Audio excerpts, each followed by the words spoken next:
یہ بھی اسی کی نعمت ہے، ہمیں چرچا اسی کا کرنا چاہیے۔ آج ہمارے مولانا ذیشان صاحب نے اور ان کے تمام گھر والوں نے شادی کے مبارک موقع پر نبی کے جلسے کو سجا کر ساری دنیا کو بتایا، جو دنیا والے ہماری غلط ایمیج کو جو زمانے کے سامنے پیش کرنا چاہتے ہیں۔ آج دنیا دکھانا چاہتی ہے کہ مسلمان دہشت گرد ہوتا ہے، آج دنیا دکھانا چاہتی ہے کہ مسلمان ناچنے گانے والی محفلوں میں زیادہ شامل ہوا کرتا ہے۔ آج دنیا ہمارے نوجوانوں کو بدنام کرنے کی کوشش کر رہی ہے کہ جہاں ناچ گانا ہوتا ہے وہاں مسلم نوجوان زیادہ ہوتے ہیں، جہاں ناچنا گانا ہوتا ہے وہاں مسلم نوجوان ہوتے ہیں۔ ہم کہیں گے دنیا والوں، تم ہمارے نوجوانوں کو بدنام نہ کرو۔ آج آ کر کے ننگلا کی سرزمین پر دیکھ لو، آج نبی کا جلسہ سجا کر یہاں پر تمہیں بوڑھوں سے زیادہ جوان نظر آئیں گے، اور ایک ایک جوان تمہیں ساری دنیا کو یہ پیغام دے رہا ہے کہ ارے ہم نبی کے وہ غلام ہیں۔ اگر کوئی پریشانی آتی ہے تب بھی آقا کی نعت پڑھتے ہیں، اگر کوئی خوشی ملتی ہے تب بھی ان کے نام کا جلسہ سجاتے ہیں، اور ساری دنیا کو یہ مسلمان بتاتا ہے کہ جینے کی طرف دیکھ نہ مرنے کی طرف دیکھ، ارے جینے کی طرف دیکھ نہ مرنے کی طرف دیکھ، جب چوٹ لگے دل پہ تو مدینے کی طرف دیکھ۔ سبحان اللہ، نعرہ تکبیر، نعرہ رسالت، نعرہ حیدری، نعرہ غوثیت، علماء اہل سنت، مسلک اعلی حضرت۔ سبحان اللہ، سبحان اللہ۔ سمجھ میں آ رہی ہے آپ کے؟ سبحان اللہ۔ ہمارے فرد بھائی کا مائک بہت اچھا بول رہا ہے، اگر ایکو کی وجہ سے کم سمجھ میں آئے تو بتا دے، نہ بیٹھے ہیں وہ وہیں پہ ہے نا، پھر محبت سے بولے سبحان اللہ۔ یہ شادی کی محفل ہے، میں آپ سے بار بار تو نہیں کہوں گا کیونکہ میں کم وقت میں چاہ رہا ہوں تھوڑی سی زیادہ بات آپ سے کر لوں۔ میں بار بار آپ سے سبحان اللہ کی صدائیں بلند کرنے کے لیے نہیں کہوں گا، کیونکہ مجھے پتا ہے کہ جب کوئی انسان کسی چیز کو بیان کرنے لگے اور خاص کر ہمارے نبی کی کوئی تعریف و توصیف کو بیان کرنے لگے، اور جو اس شاک جب سنتا ہے تو اس کا دل جب مچلتا ہے تو پھر وہ خود جو دل سے بولا کرتا ہے وہ بولوانے میں اتنا مزہ نہیں آتا جتنا کہ جب انسان کا دل گواہی دیتا ہے، وہ خود بولتا ہے تو پھر سکون ہی الگ ملا کرتا ہے۔ آپ نبی کے جلسے میں آئے، نبی کے میلاد میں آئے، یقین جانے یہ شادی کیا ہے۔ آپ دیکھیں شادی دنیا میں ہم نے بہت سارے رشتوں کو دیکھا، دنیا میں بہت رشتے ہیں، باپ بیٹے کا رشتہ یہ بھی زمین پہ بنا۔ آپ سمجھے شادی کا رشتہ بنا کہاں ہے، کتنا اعلیٰ یہ رشتہ ہے۔ اب دیکھیں گے کہ جب باپ بیٹے کا رشتہ زمین پہ آ کر بنا، بیٹی ماں کا رشتہ زمین پہ آ کے بنا، دادا پوتے کا رشتہ زمین پہ آ کے بنا، نانا نواسی کا رشتہ یا نواسا نانی کا رشتہ زمین پہ آ کے بنا، تاؤ چچا کا رشتہ یہ زمین پہ آ کے بنا، خالہ پھوپھو کا رشتہ یہ زمین پہ آ کے بنا۔ دنیا کے جتنے بھی رشتے ہیں وہ سارے کے سارے زمین پہ بنائے گئے ہیں، لیکن شوہر اور بیوی کا جو رشتہ ہے نا یہ اللہ تعالیٰ نے جنت میں بنایا ہے، یہ جنت میں بنایا ہے۔ نکاح ایسی انمول نعمت کا نام ہے کہ سارے رشتے زمین پہ بنائے گئے، مگر نکاح جو ہے جنت میں پڑھایا گیا، یعنی مہر جو ہے حضرت آدم علیہ السلام کا جنت میں منتخب کیا، اور جنت میں میاں بیوی یعنی شوہر بیوی کے رشتے کو بنایا گیا۔ ارے وہ جنت، جب جنت میں حضرت آدم علیہ السلام کو پیدا کیا گیا تو حضرت آدم علیہ السلام نے عرض کی مولا تیری جنت بڑی لاجواب ہے، تیری جنت بڑی بے مثال ہے، تیری جنت کی خوبصورتی کا کوئی جواب نہیں، تیری جنت کے حسن کا کوئی جواب نہیں، لیکن اے میرے مولا تیری جنت میں کسی چیز کی کمی لگ رہی ہے، تیری جنت میں تنہائی فیل ہو رہی ہے، تیری جنت میں سکون نہیں مل رہا، اے میرے مولا میرا کوئی رفیق پیدا فرما، مجھ سے کوئی بات کرنے والا پیدا فرما، اے میرے مولا یہ تنہائی جو ہے تنہائی اچھی نہیں لگ رہی ہے، مجھ سے کسی کو بات کرنے والا پیدا فرما۔ حضرت آدم علیہ السلام کی بائیں پسلی سے آپ کی بیوی ہماری ماں حضرت حوا کو پیدا فرمایا گیا۔ جب آپ نے دیکھا کہ میرے سامنے کوئی خاتون بیٹھی ہے، حضرت آدم علیہ السلام اسے ہاتھ لگانا چاہتے ہیں، اسے چھونا چاہتے ہیں، لیکن آواز آئی اے آدم ابھی تم چھو نہیں سکتے، اے آدم ابھی تم ہاتھ نہیں لگا سکتے، عرض کی میرے مولا یہاں تو دوسرا کوئی نہیں ہے، میں ہاتھ کیوں نہیں لگا سکتا؟ تو کانوں میں آواز آئی جب تک مہر ادا نہیں کرو گے تب تک اسے تم ہاتھ نہیں لگا سکتے۔ عرض کرنے لگے میرے مولا میں یہاں مہر کیا ادا کروں گا؟ یہاں پر تو کوئی پیسہ نہیں ہے، یہاں پر میں مہر ادا کیا کروں گا؟ یہاں پر کوئی سکہ نہیں ہے، میں یہاں پر مہر ادا کیا کروں گا؟ تو کانوں میں آواز آئی اے آدم تیری نسل میں تیری اولادوں میں ایک میرا آخری پیغمبر زمین پہ آئے گا جو میرا محبوب ہوگا، جو میرا سب سے بڑا چہیتا ہوگا، جس کی وجہ سے میں نے ساری کائنات کے وجود کو سجایا ہے، وہ تیری نسل میں تیری اولاد میں آئے گا۔ تو اسی پر 10 مرتبہ یا 3 مرتبہ یا 21 مرتبہ کئی ساری روایتیں مختلف ملتی ہیں، یعنی یوں سمجھے کہ 10 مرتبہ اپنے نبی پر درود پاک، میرے نبی پر میرے محبوب پر درود پاک پڑھ لو تیرا مہر ادا ہو جائے گا۔ ارے پتہ چلا کہ سنی مسلمان اتنا درود کیوں پڑھتا ہے؟ ہم جب نماز پڑھتے ہیں تب بھی نبی پر درود پڑھتے ہیں، ہم جب میلاد پڑھتے ہیں تب بھی نبی پر درود پڑھتے ہیں، ہم جب اپنے بستر پر لیٹتے ہیں تب بھی نبی پر درود پڑھتے ہیں، ہم جب کسی سفر پہ جاتے ہیں تب بھی نبی پر درود پڑھتے ہیں۔ پتہ چلا کہ سنی مسلمان اتنا درود کیوں پڑھتا ہے؟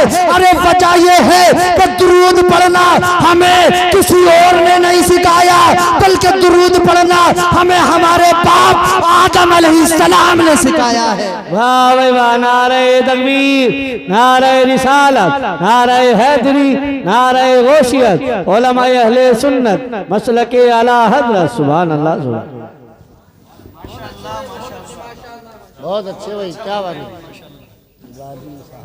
ہم درود پاک سنی جہاں جس محفل میں بیٹھیں بغیر درود پاک کے بات شروع نہیں کرتے، بغیر درود پاک کے بات شروع نہیں کرتے۔ کل کا دن بڑی خوشی کا دن ہے، آج کی رات بڑی خوشی کی رات ہے، سب ہوں اور آقا کا میلاد نہ ہو، ایسا کیسے ہو سکتا ہے؟ صحیح مسلمان اس بات کو پسند ہی نہیں کرتا، صحیح مسلمان اس بات کو پسند نہیں کرتا۔ میں بات کر رہا تھا کہ شادی، نکاح ایک ایسی انعام، اللہ کی ایک ایسی نعمت ہے جو ہمیں جنت سے ملی ہے، جنت سے۔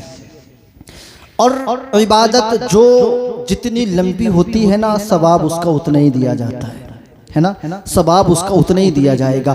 آپ مسجد میں جائیں، فجر کی نماز پڑھیں، 10 منٹ نماز پڑھیں گے آپ کو 10 منٹ عبادت کرنے کا ثواب مل جائے گا۔ اگر آپ ظہر میں جائیں، آپ ظہر میں 20 منٹ نماز پڑھیں، آدھا گھنٹہ نماز پڑھیں، آدھا گھنٹہ عبادت کرنے کا ثواب مل جائے گا۔ اگر کوئی ہماری بستی سے 20 دن کے 15 دن کے لیے عمرے پہ جائے تو یقیناً 15 دن کا اس کو عبادت کرنے کا ثواب مل جائے گا۔ اگر کوئی حج کرنے کے لیے ہمارے یہاں سے جائے، 40 دن حج کرے، 40 دن کے بعد میں لوٹ کے گھر آ جائے، 40 دن اس کو عبادت کرنے کا ثواب مل جائے گا۔ یعنی عبادت جب تک چلتی رہتی ہے اس کا ثواب تب تک ملتا رہتا ہے۔ اب یہی سے سمجھ لیجئے گا نکاح کتنی بڑی عبادت کا نام ہے۔ کوئی نکاح 10 منٹ کے لیے نہیں پڑھایا جاتا، کوئی نکاح 1 یا 2 دن کے لیے نہیں پڑھایا جاتا، کوئی نکاح مہینہ یا 1 سال کے لیے نہیں پڑھایا جاتا، بلکہ نکاح ہوتا تو ایک بار ہے۔ اگر 50 سال کی عمر ہو تو نکاح 50 سال تک چلا کرتا ہے، نکاح ہوتا تو ایک بار ہے۔ اگر 60 سال کی عمر ہو تو نکاح 60 سال تک چلا کرتا ہے۔ یعنی عبادت جتنی لمبی ہوگی اس کا ثواب بھی اتنا ملے گا۔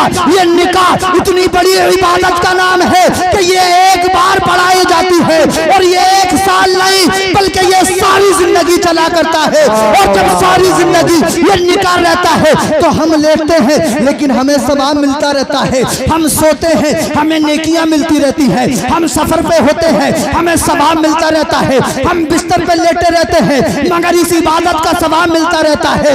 جب تک نکاح باقی رہتا ہے تب تک ثواب باقی رہتا ہے۔ پتہ چلا کہ یہ اتنی بڑی عبادت ہے جو 1 یا 2 سال نہیں بلکہ سال ہا سال چلا کرتا ہے، سال ہا سال چلا کرتا ہے۔ کیا بات ہے۔ شادی کے بعد میں اگر 10 سال 20 سال 40 سال 50 سال اللہ نے عمر دی ہے، نکاح باقی رہے گا۔ اور سوئے بیٹھے جاگے کوئی کام کرے، اب عبادت تو ثواب تو تب تک رہے گا جب تک عبادت رہے گی، اور یہ عبادت باقی ہے۔ تو یہ اتنا بڑا کام ہے، اتنا بڑا انعام ہے، اس دن کو دنیاوی خرافات میں نہ گزارا جائے، اس دن کو دنیا کی برائیوں کے ساتھ نہ گزارا جائے، بلکہ اس دن کو اللہ کی رضا کے لیے اس کا شکر ادا کر کے گزارا جائے۔ ماں کو اللہ کا شکر ادا کرنا چاہیے، باپ حیات ہے باپ کو اللہ کا شکر ادا کرنا چاہیے، تمام اہل خانہ کو اللہ کا شکر ادا کرنا چاہیے، ورنہ کتنے ایسے ہیں جو اللہ سے دعائیں کرتے کرتے مر گئے مگر ان کے سامنے ان کا بیٹا اس لائق نہ بن سکا کہ اس کے ماتھے پہ وہ سیرا سجا دیکھ لیتے۔ کتنی مائیں ایسی ہیں جو اللہ کی بارگاہ میں سسک سسک کر دعائیں کرتی ہیں، رو رو کر التجا کرتی ہیں، لیکن وہ ان کا بیٹا یا ان کی بیٹی اس لائق نہ بن سکی۔ اب جب اللہ نے ہمیں آپ کو اس انعام سے نوازا ہے تو ہم شیطان کو راضی نہ کریں، ہم اپنے رب کو راضی کریں۔ موسم خراب ہو رہا ہے تھوڑا تھوڑا، تو میں سوچ رہا ہوں کہ میں بڑی تیزی کے ساتھ اپنی بات پوری کر لوں، ہے نا، میں اپنی بڑی تیزی کے ساتھ بس میں آخری بات آپ سے کر کے اپنی جگہ لوں گا۔ پیارے نبی صلی اللہ تعالیٰ علیہ وسلم کے ایک صحابی جن کا نام حضرت جلیبیب رضی اللہ تعالیٰ عنہ ہے، اب سمجھیں کہ جب کوئی دیوانہ، جب کوئی مستانہ نبی کی سنت کو نبی کی سنت کے اعتبار سے ادا کرتا ہے نا تو اللہ تعالیٰ اس کی برکتیں بہت نصیب فرمایا کرتا ہے۔ میرے نبی کی بارگاہ میں چند صحابہ نے آ کر کے عرض کیا، یا رسول اللہ یہ غریب ہے، پریشان ہے، یا رسول اللہ کوئی ایسا عمل دیں کہ ہم سے یہ غریبی جاتی رہے، یہ پریشانی جاتی رہے۔ میرے نبی نے ارشاد فرمایا، نکاح کر لو اللہ تمہیں مالدار کر دے۔ ایک بار کہا تو سوچنے لگے نکاح اور مالداری کا تعلق سمجھ نہیں آ رہا، عرض کرنے لگے یا رسول اللہ مالداری کے لیے دعا کرانا آئے، کوئی عمل کوئی دعا کر دیں۔ آپ نے کہا نکاح کرو اللہ مالدار فرما دے گا۔ عرض کرنے لگے یا رسول اللہ نکاح کا مالداری سے کیا تعلق؟ تو میرے نبی نے ارشاد فرمایا، جو دیندار بیٹی سے نکاح کر کے لاتا ہے اور سنت کے طریقے سے لایا کرتا ہے، اس نکاح کی برکت سے اللہ تعالیٰ اس کی روزی میں برکتیں پیدا کر دیا کرتا ہے، اس کے گھر میں برکتیں بڑھا دیا کرتا ہے۔ اب جس صحابی کا میں نے ذکر سنا ہے، سنے یہ صحابی سانولے کلر کے صحابی تھے، ان صحابی کے پاس کوئی بیک گراؤنڈ زیادہ مضبوط نہ تھا، ان صحابی کا کوئی خاندان زیادہ اعلیٰ نہ تھا، ان صحابی کے پاس کوئی اونچی عمارت کا انتظام نہ تھا، لیکن یا رسول اللہ کی بارگاہ میں عرض کرتے ہیں، یا رسول اللہ میں غریب ضرور ہوں، یا رسول اللہ میں پریشان ضرور ہوں، لیکن یا رسول اللہ میں نے آپ کا کلمہ پڑھا ہے، میں آپ پہ ایمان لایا ہوں، اور سب سے بڑی دولت میرے لیے یہی ہے کہ میں نے کلمہ پڑھا ہے اور ایمان کی دولت کو میں نے اپنے سینے میں سجایا ہے۔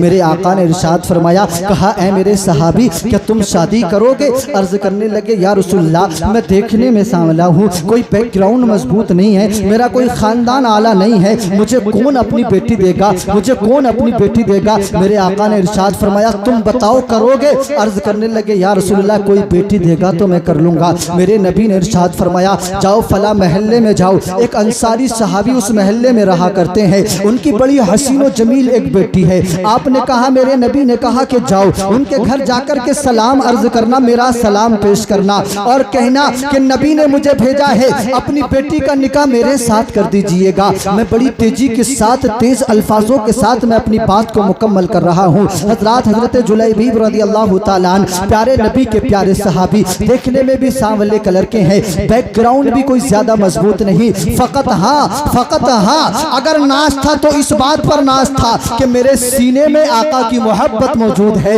میرے دل میں رسول پاک کا ایمان موجود ہے۔ حضرات محترم صحابی رسول آگے بڑھے، انصاری صحابی کے دروازے پر پہنچے، دستک دی، اندر سے آواز آئی، سلام پیش کیا، کہنے لگے آپ کو رسول پاک نے سلام بھیجا ہے۔ گھر کے اندر خوشی کا ماحول بن گیا۔ ارے مسجد کا امام کسی کے گھر سلام کہلا دے تو گھر والے خوشی منایا کرتے ہیں، ارے وہ تو امام الانبیاء ہے، اگر انہوں نے سلام بھیجا ہوگا تو ان کے گھر کی خوشی کا کیا حال رہا ہوگا، اور یعنی خوشی کا ایک ماحول پیدا ہو گیا گھر کے اندر۔ آپ نے کہا ٹھیک ہے، پھر بعد میں آپ نے کہا کہ مجھے نبی نے اس لیے بھیجا ہے کہ آپ اپنی بیٹی کا نکاح میرے ساتھ میں کر دیجئے گا۔ آپ کبھی ان کے الفاظوں کو سن رہے ہیں، کبھی چہرے کو دیکھ رہے ہیں، کہنے لگے اتنا بڑا ڈیسیزن، اتنا بڑا فیصلہ میں تنہائی میں اکیلے میں نہیں لے سکتا، تھوڑی دیر انتظار کریں، میں اپنی شریک حیات سے بات کر لوں۔ یعنی گھر میں مشورہ کرنا یہ میرے نبی اور میرے صحابہ کی سنت ہے۔ اگر تم بڑے بھی ہو جاؤ تو گھر میں مشورہ کیا کرو،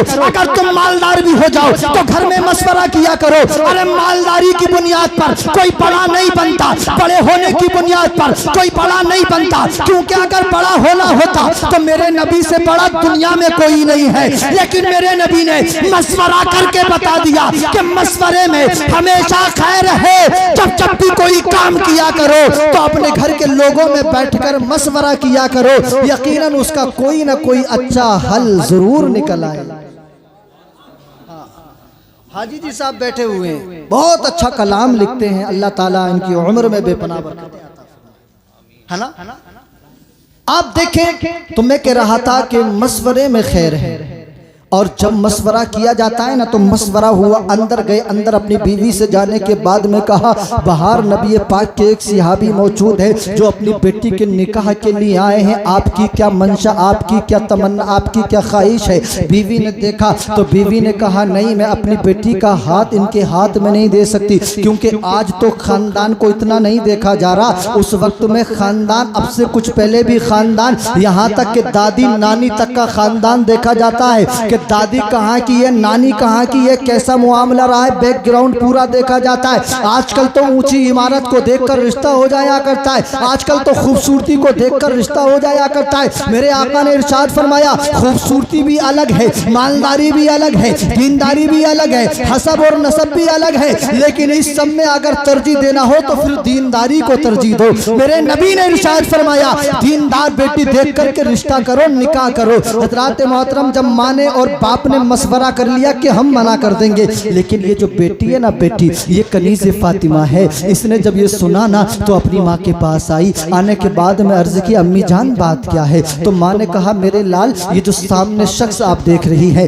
یہ آپ کے نکاح کے لیے آئے ہیں، نبی پاک نے بھیجا ہے۔ کہا ماں بتاؤ تم نے کیا فیصلہ لیا؟ تو ماں نے کہا بیٹی ہم نے فیصلہ لیا ہے کہ ہم منع کرنے جا رہے ہیں، ہماری بیٹی چاند جیسی، ہماری بیٹی چاند کا ٹکڑا، سامنے والا انسان سامنے کلر کا، اگر ہم اپنی بیٹی کا ہاتھ اس کے ہاتھ میں دیں گے اہل محلہ ہمیں تانا دیں گے، اہل محلہ ہمیں بولنے نہ دیں گے، ہم ان کو کیا جواب دیں گے؟ جب بیٹی نے اتنا سنا نا، جب بیٹی دیندار ہوتی ہے نا تو اس کا فیصلہ بڑا لاجواب ہوا کرتا ہے۔ جب بیٹی کے پاس جو ہے نا دین کی نالج، دین کی جانکاری ہوتی ہے نا تو اس کا فیصلہ کہیں زیادہ آگے ہوا کرتا ہے۔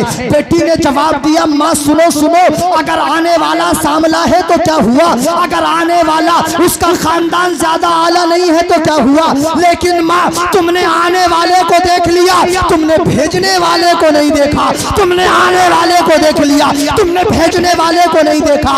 اے میری ماں اگر آنے والا کوئی سامنے کا لڑکا ہے، اگر زمانے کی عورتیں، اگر زمانے کی لڑکیاں مجھے تانا دیں گی کہ تیرا شوہر سامنے کا لڑکا ہے تو میں انہیں جواب دوں گی تو میرے شوہر کو نہ دیکھ بلکہ جس نے میرا رشتہ کرایا ہے تو اسے دیکھ۔ نعرہ تکبیر، نعرہ رسالت، نعرہ حیدری، نعرہ غوثیت، علماء اہل سنت سبحان جس نے میرا رشتہ کرایا ہے تو اسے دیکھ۔ جب بیٹی نے فیصلہ کیا ماں باپ کو ماننا پڑا، ماں باپ نے کہا ٹھیک ہے، جو میں بات کرنا چاہ رہا تھا وہ بات سنے۔ وقت مقرر ہوا، تاریخ طے ہوئی، نکاح ہوا، میرے نبی کی دعائیں شامل حال رہی، اور سنت کے طریقے سے، آج کل کے طریقے سے نہیں، آج کل کے طریقے سے نہیں، اپنی یہاں شادی بہت اعلیٰ کردار اور بہت اچھے طریقے سے منائی جا رہی ہے، ورنہ آپ دیکھیں بہت ساری جگہ کس انداز میں شادی منائی جاتی ہے۔ میں آپ سے وہ بات نہیں کر رہا ہوں، آپ سب سوشل میڈیا کو استعمال کرتے ہیں، آپ سب کو معلوم ہے، لیکن جو شادی سنت کے طریقے سے، سیرت مصطفیٰ کے طریقے سے منائی جاتی ہے نا، اس کی برکتیں کیا ہوتی ہیں۔ حضرت جلیبیب رضی اللہ تعالیٰ عنہ نبی پاک کے صحابی ہیں، نبی پاک کی سنت کے طریقے سے انہوں نے شادی کی اور اپنا گھر بسا لیا۔ ابھی تک رہنے کو مکان نہ تھا، ابھی تک ایک وقت کا کھاتے اگلے وقت کا پتہ نہیں کہاں اور کیسے ملے گا، ابھی تک کوئی خاندانی بیک گراؤنڈ زیادہ مضبوط نہ تھا۔ قسم خدا کی میرے نبی کی سنت کے اعتبار سے شادی کرنا، ان کی پیاری سنت کو اپنانا اور اس کے بعد میں اپنی بیٹی کو خوشی کے ساتھ، اپنی بیوی کو خوشی کے ساتھ رکھنا۔ اہل مدینہ کے اندر یہ دن بڑھتے رہے، یہ وقت گزرتا رہا، یہ سال گزرتے رہے، لیکن اہل مدینہ نے کچھ ہی سالوں کے اندر ایسی تاریخ بھی دیکھی کہ ارے جن کے پاس کھانے کو نہ ہوتا تھا، لیکن ایک وقت ایسا آیا کہ اہل مدینہ کے اندر یہ بات مشہور ہو گئی تھی کہ جب کوئی تاجر تجارت کرنے آتا، جب کوئی بھوکا مدینے میں آتا، اسے کسی کے دروازے پہ کھانا نہ ملتا تو کوئی کہنے والا اس سے کہتا تھا کہ تجھے اگر کہیں کھانا نہ ملے تو نبی کے صحابی حضرت جلیبیب ہیں، ان کے دروازے پہ چلا جا، تجھے کھانا مل جائے گا۔ یعنی یہ ایسا گھر بن گیا تھا کہ جن کے دسترخوان سے روزانہ بھوکوں کو کھانا کھلایا جائے۔